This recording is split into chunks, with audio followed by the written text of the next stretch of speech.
قاسم محمد وعلى آله الطيبين الطاهرين المعصومين المظلومين الذين ذهبناهم هم الرجس وطهرهم تطهيرا. اللهم صل على محمد. عزیز محترم، مجلس شروع کرنے سے پہلے بارگاہ جناب زینب میں بیٹھے ہیں، سب مل کر امام زمانوں کو یاد کرتے ہیں. آپ سب میرا ساتھ دیجیے.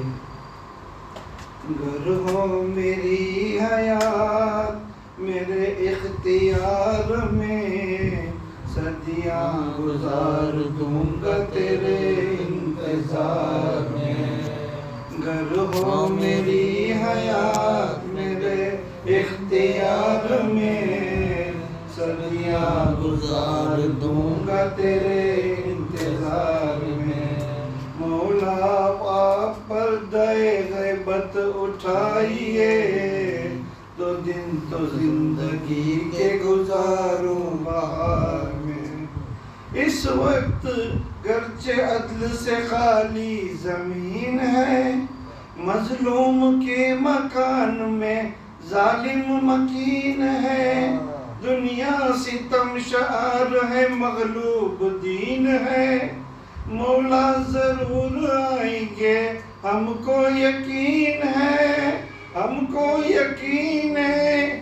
آئیں گی کچھ کمی نہ میرے اعتبار میں، صدیاں گزار دوں گا تیرے انتظار میں.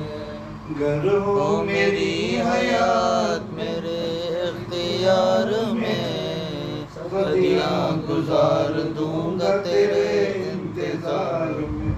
سب لوگ خواہشات کے اب ہو گئے غلام، ابلیسیت کا دور ہے، بے پردگی ہے عام. پینے لگے لہو ہے تو کھانے لگے حرام. کہتا ہے دل کے بس ابھی آ جائیے امام، آ جائیے امام. گر دیر ہے مشیت پروردگار میں، صدیاں گزار دوں گا تیرے انتظار میں. گر ہو میری حیات میرے اختیار میں، صدیاں گزار دوں گا تیرے انتظار میں. مشکل کے وقت ہم نے پکارا ہے یا حسین، غیبت کے امتحان سہارا ہے یا حسین. قرآن اہل بیت کا پارا ہے یا حسین، حق نے ہمارے دل پہ اتارا ہے یا حسین، اتارا ہے یا حسین. لے کر دعائے بنت نبی کے حصار میں، صدیاں گزار دوں گا تیرے انتظار میں. گر ہو میری حیات میرے اختیار میں، صدیاں گزار دوں گا تیرے انتظار. خود کشے بم دھماکے ہیں، ظلم و جور ہیں، کچھ سامنے ہے اور پس منظر کچھ اور ہے. اب بھی یزیدیت کے مظالم کا توڑ ہے، گرچہ یہ مومنین پہ مشکل کا دور ہے، مشکل کا دور ہے. دنیا کے درد و غم ہے بلا کس شمار میں، صدیاں گزار دوں گا تیرے انتظار میں. گر ہو میری حیات میرے اختیار میں، صدیاں گزار دوں گا تیرے انتظار میں. در پر تمہارے ہوتے ہیں ہر روز معجزے، کتنے امیر ہو گئے اس در کی بھیک سے. سب اپنے اپنے حصے کی خیرات لے گئے، ذکر امام عصر میں حصہ کمر ملے، حصہ کمر ملے. میں مطمئن ہوں میں بھی کھڑا ہوں قطار میں، صدیاں گزار دوں گا تیرے انتظار میں. گر ہو میری حیات میرے اختیار میں، صدیاں گزار دوں گا تیرے لبیک یا مہدی لبیک یا مہدی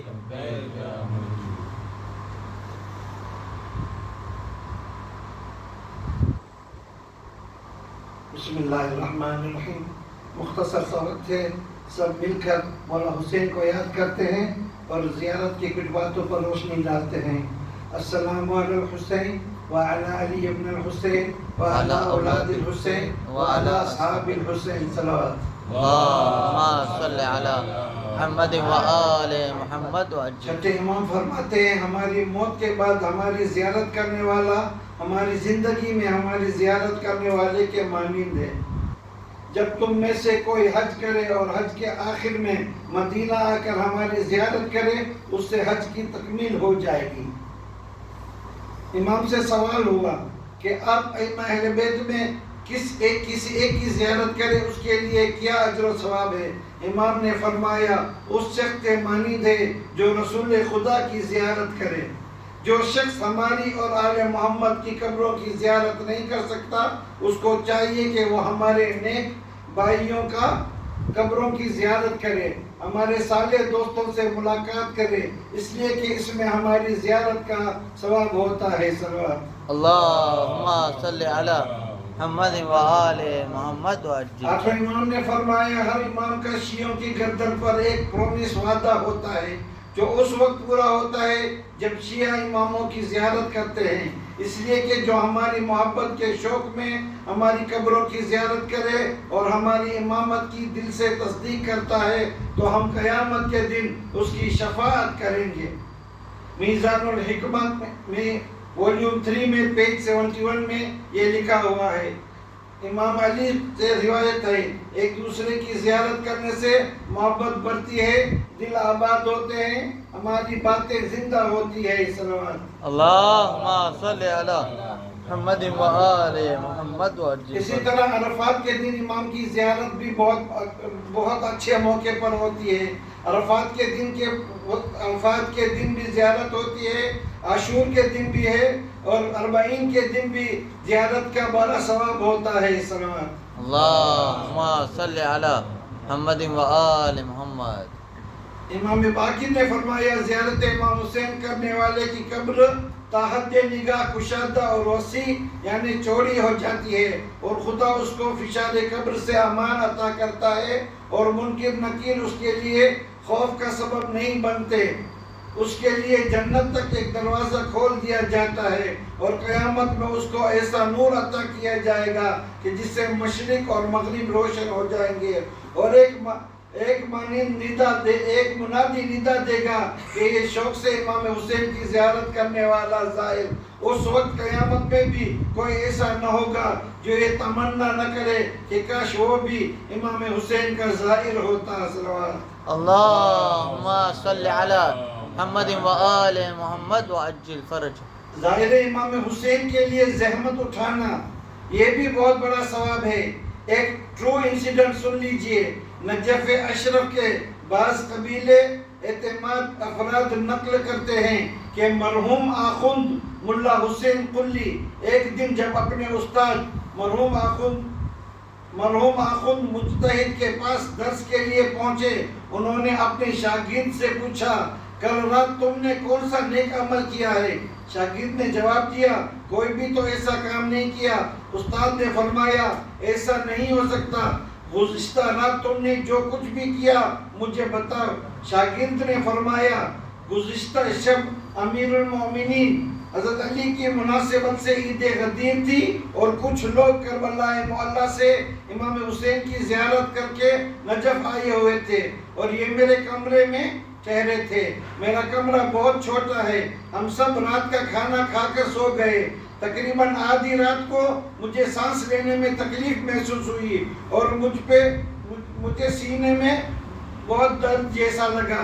چنانچہ میری آنکھ کھل گئی. میں نے دیکھا میرے مہمانوں میں سے ایک مہمان کے پاؤں میرے سینے پر رکھا ہوا ہے اور وہ گہری نیند سو رہا ہے. میں نے چاہا کہ اس کا پاؤں اٹھا کر نیچے رکھ دوں، لیکن پھر اس خیال سے کہ وہ میرا مہمان ہے اور ظاہر حسین ہے اور ساتھ ہی علماء میں سے ہے اور ہمارے پیغمبر کا ارشاد ہے کہ مہمان کی عزت کرو، لہذا میں نے یہ زحمت برداشت کر لی اور اس کے پاؤں کو اپنے سینے سے نہیں ہٹایا، یہاں تک کہ اس نے اپنی مرضی سے سوتے سوتے اپنا پاؤں خود ہٹا لیا۔ یہ سن کر مرحوم آخوند نے فرمایا، یہی وجہ ہے میں تمہارے اندر ایسا نور دیکھ رہا ہوں جو اس سے پہلے نہیں تھا، اور اس سے مجھے اندازہ ہو گیا کہ تم نے کل رات کوئی نہ کوئی نیک عمل ضرور کیا ہے۔ صلوات اللہم صلی علی محمد و آل محمد وعجل فرج۔ درب کے رہنے والے متقی اور پرہیزگار شیخ محمد انصاری نے نقل فرمایا کہ میں 1370 ہجری میں زیارت کربلا سے مشرف ہوا۔ میرا بیٹا بیمار تھا، لہذا شفا طلب کرنے کے قصد سے اسے بھی ساتھ لے گیا۔ 40 کے روز غسل زیارت کے لیے اپنے فرزند کے ساتھ نہر فرات کے کنارے پہنچا اور نہر کے ایک گوشے میں اسے لے کر پانی میں اترا اور غسل میں مشغول ہو گیا۔ اچانک دیکھا پانی کا ریلا اسے بہا لے گیا اور بہت فاصلے پر صرف اس کا سر نظر آ رہا تھا۔ میں تیرنے کی صلاحیت نہیں رکھتا تھا اور وہاں کوئی دوسرا شخص بھی موجود نہیں تھا، بس میں انتہائی دل شکستی اور پریشانی کے عالم میں اپنے پروردگار سے التجا کرنے لگا اور حضرت سید الشہداء امام حسین کی قسم دے کر اپنا بیٹا طلب کیا۔ میں اپنے فرزند پر اپنی نظریں جمائے ہوئے تھا، یکایک کہ وہ میری طرف واپس آ رہا ہے۔ جب وہ میرے قریب پہنچا تو میں نے اس کا ہاتھ پکڑ کے پانی سے نکال لیا اور اس سے حال دریافت کیا۔ اس نے کہا، میں نے کسی کو دیکھا تو نہیں، البتہ ایسا محسوس ہوا کہ کوئی شخص میرا بازو پکڑے ہوئے مجھے آپ کے پاس لا رہا ہے۔ بس میں سجدے میں گر گیا اور اپنی دعا کی قبولیت پر خدا کا شکر ادا کیا۔ صلوات اللہم صلی علی محمد و آل محمد و عزیزان محترم، واقعات بہت ہے، وقت مختصر ہے، بس ایک واقعہ سن لیجئے۔ متوکل کے زمانے میں امام کی زیارت پر پابندیاں لگائی گئی تھی اور زیارت کے لیے جو بھی جاتے تھے یا تو ان کے پاس سے بھاری رقم لی جاتی تھی یا تو یہ کہا جاتا تھا تمہارے ہاتھ کاٹے جائیں گے یا تمہارے پیر کاٹے جائیں گے۔ ایک ضعیفہ پل بغداد پر پہنچی، پولیس والوں نے روک لیا کہ تمہارا ہاتھ کاٹ دیا جائے گا۔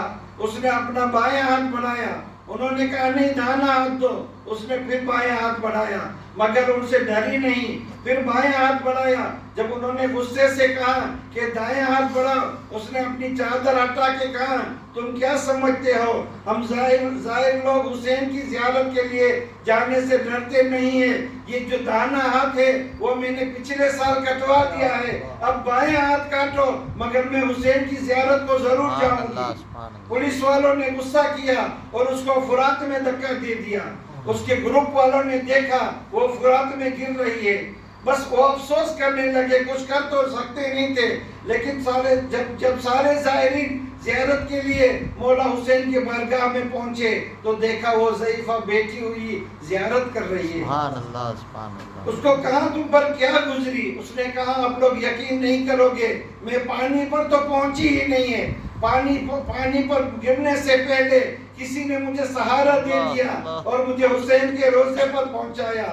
میں نے اس بزرگ سے کہا تمہارے ہاتھ تو دو، میں تمہارے ہاتھ چومنا چاہتی ہوں کہ تم نے مجھے یہاں تک پہنچایا۔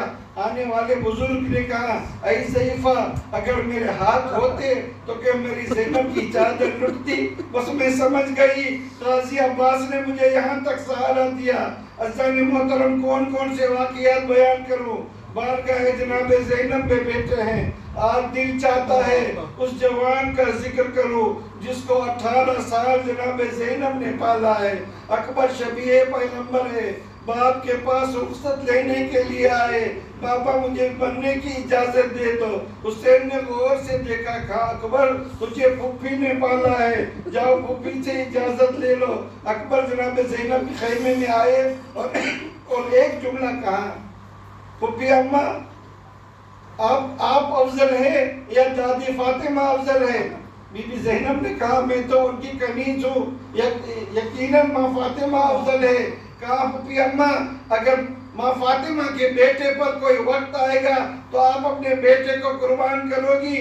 بی بی نے کہا میں سمجھ گئی بیٹا تم کیا کہنا چاہتے ہو، جاؤ میں نے تمہیں اجازت دے دی، اماں لیلا سے بھی اجازت لے لو۔ ارے اکبر آئے، حسین نے غور سے دیکھا، اکبر کو اجازت تو دے دی، اکبر گھوڑے پر سوار ہوئے۔ عزیزو پوری شہادت نہیں پڑھوں گا، چند جملے سن لیجئے۔ اکبر آگے بڑھنے لگے، کچھ آہٹ محسوس ہوئی، مڑ کر دیکھا بڑا باپ پیچھے پیچھے آ رہا ہے۔ کہا بابا آپ نے تو مجھے رخصت کر دیا تھا۔ کہا اکبر میں تجھے کیا بتاؤں، کاش تمہارے پاس تمہارے جیسا جوان بیٹا ہوتا تو میں تم سے یہی سوال پوچھتا۔ اکبر میدان میں گئے، بڑی جہاد کی، واپس آئے، پانی مانگا، حسین کے پاس پانی تو نہیں تھا۔ اکبر واپس میدان میں گئے، اب اکبر تو واپس نہیں آئے۔ دور سے اکبر کی آواز آئی، یا ابتا علیکم انی السلام۔ ارے حسین کیسے پہنچے؟ کبھی گرتے تھے کبھی اٹھتے تھے، لاش اکبر پر پہنچے، دیکھا بیٹے کا ایک ہاتھ سینے پر ہے۔ اکبر سے پوچھا کہ درد ہو رہا ہے کیا ہے؟ اکبر بتانا نہیں چاہتے۔ حسین نے دیکھ لیا، ارے زمین پر بیٹھے، میں پکار کر کہوں گا ابراہیم آؤ دیکھو، حسین کی آنکھوں پر پٹی نہیں ہے۔ حسین اپنے بیٹے کے سینے سے یا علی کہہ کر برچھی نکالتے ہیں، بڑی مشکل سے بیٹے کو کہا تم مجھے ہاتھ کا سہارا دو، میں اکیلا تمہارا لاش نہیں اٹھا سکوں گا۔